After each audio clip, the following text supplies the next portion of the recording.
हे guys, welcome back. So आज हम करने जा रहे हैं पार्ट 4 चैप्टर नंबर 3 का। लास्ट पार्ट में हमने देखा था, डिफरेंट रिएक्शंस देखी थी वाटर के साथ मेटल्स की, ठीक है। और हमने उससे पहले भी लेक्चर्स अपलोड किए हुए हैं, तो वो सब आप देख सकते हैं। नोट्स और क्वेश्चन आंसर आपको डिस्क्रिप्शन में मिल जाएंगे, वो आप देख लीजिएगा, ठीक है। कोई भी डाउट है तो आप कमेंट बॉक्स में भेज सकते हैं मुझे।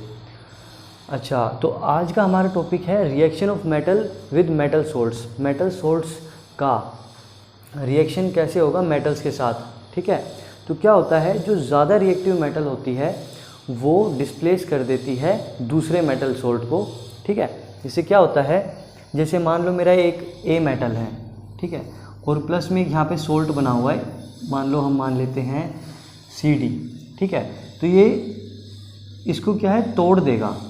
ये इस तरह से ये मेटल इसके साथ लग जाएगा AD और C को अलग कर देगा, इस मेटल को अलग कर देगा। तो आप कुछ इस तरह से समझ सकते हैं कि हमारा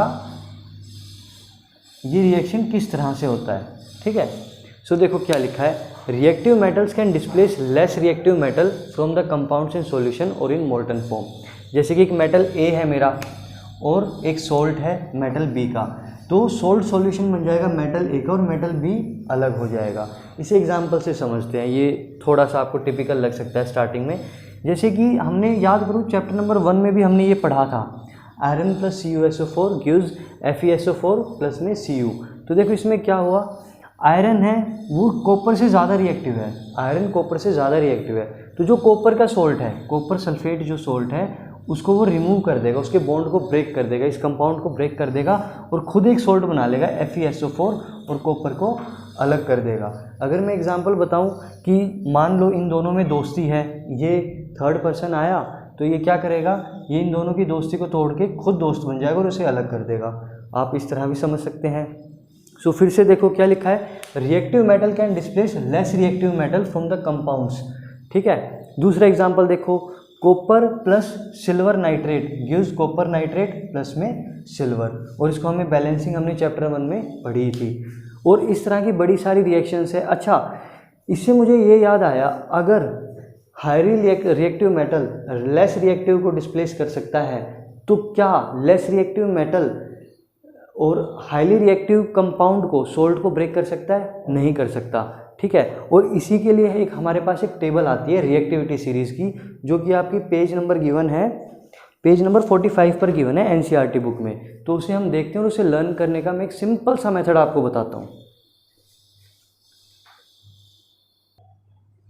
देखो मैंने एक और एग्जांपल लिखा है रेड इंक में, ये देखो, Zn plus CuSO4 gives ZnSO4 plus Cu। Zinc copper sulphate के साथ जब रिएक्ट करता है तो जिंक सल्फेट बनता है और कॉपर बनता है। तो जिंक भी ज़्यादा रिएक्टिव है, तभी तो उसने लेस रिएक्टिव के कंपाउंड को ब्रेक करके और एक नया कंपाउंड बना दिया और कॉपर को अलग कर दिया। अब देखो, अगर मैं कॉपर को NaCl से रिएक्ट कराऊँ तो क्या होगा, सोचो। कोई रिएक्शन नहीं होगी। अगर मैं एल्यूमिनियम को MgCl के साथ कराऊं तो भी रिएक्शन नहीं होगी। और इस केस में भी सिल्वर का अगर मैं आयरन सल्फेट के साथ रिएक्ट कराऊं तो रिएक्शन नहीं होगी। अब कुछ रिएक्शंस हो रही हैं और कुछ रिएक्शंस नहीं हो रही हैं, मतलब कुछ रिएक्टिव हैं, कुछ नॉन रिएक्टिव हैं। तो वो सब हमने क्या है, लैब के अंदर एक्सपेरिमेंट्स होते हैं और देखा जाता है कि किसके अंदर नया सोल्ट बन रहा है, नहीं बन रहा। अगर नया सोल्ट बन रहा है मतलब रिएक्शंस हो रही है, अगर नहीं बन रहा तो रिएक्शन नहीं हो रही है। इस बेसिस पे हम लेस रिएक्टिव और मोर रिएक्टिव को एक सीरीज़ में बना सकते हैं। तो यही सीरीज़ आपकी पेज नंबर इस पर दी हुई है, क्या बताया था मैंने, 46 बताया था आई गेस। तो इस पेज पर आपकी ये सभी 45 पर दी हुई है, ये एक सीरीज़ दी हुई है, राइट। अब देखो इस सीरीज़ को हमें याद कैसे करना है। देखो ये है पोटेशियम, ये सबसे ज़्यादा रिएक्टिव ये है और रिएक्टिविटी कम होती जा रही है। इस तरह से रिएक्टिविटी आपकी कम होती जा रही है। सबसे ज़्यादा ये मोस्ट रिएक्टिव है, मोस्ट रिएक्टिव, ठीक है। और ये है तुम्हारा, इसको मैं रब कर देता हूँ, अगर आपने स्क्रीनशॉट नहीं लिया है तो स्क्रीनशॉट ले लीजिए, ठीक है। देखो अब क्या है, ये मोस्ट रिएक्टिव है और ये है आपका least reactive, least reactive. Silver gold मैंने बताया था, सिल्वर गोल्ड रिएक्ट करते ही नहीं है, तभी तो हम उसको ज्वेलरी के रूप में यूज़ करते हैं, क्योंकि वो रिएक्ट करते ही नहीं है। तो देखो इसको हमें कैसे याद करना है, ये है पोटेशियम तुम्हारा, ये है सोडियम। ये काफ़ी रिएक्टिव होते हैं, इतने रिएक्टिव होते हैं कि हमें केरोसिन ऑयल में इनको डबो कर रखना पड़ता है क्योंकि ये बड़ी जल्दी रिएक्ट कर जाते हैं। ये है तुम्हारा कैल्शियम। फिर देखो कम होता जा रहा है, इनकी रिएक्शंस ना कम होती जा रही हैं। एल्यूमिनियम, फिर ये है आपका जिंक, फिर ये है आपका आयरन, फिर ये आपका लेड, हाइड्रोजन, कॉपर और ये मरकरी,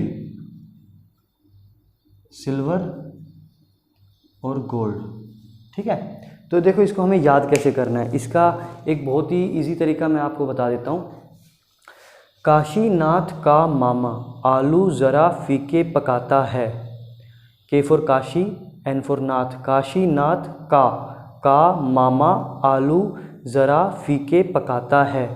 फिर से एक बार देखो, काशीनाथ का मामा आलू ज़रा फीके पकाता है। ठीक है, तो ये हो गया आपका। फिर हाइड्रोजन के बाद देखो, कॉपर हमारा सिल्वर गोल्ड, कॉपर हमारा सिल्वर गोल्ड तुम्हारा। ठीक है, खुश हो जाओ भाई, कॉपर हमारा सिल्वर गोल्ड। तो इस तरह से ये रिएक्टिविटी आप याद कर सकते हैं। तो देखो जो मैंने रिएक्शंस लिखी थी, जैसे कि मान लो मैंने लिखा था Fe प्लस में CuSO4, तो रिएक्ट हो रहा था क्योंकि Fe देखो कहाँ है, Fe यहाँ पर है और Cu कहाँ है, यहाँ पर। तो एक मोर रिएक्टिव लेस रिएक्टिव के सोल्ट के साथ जब कंबाइन कर रहा था तो हमारी रिएक्शन हो पा रही थी।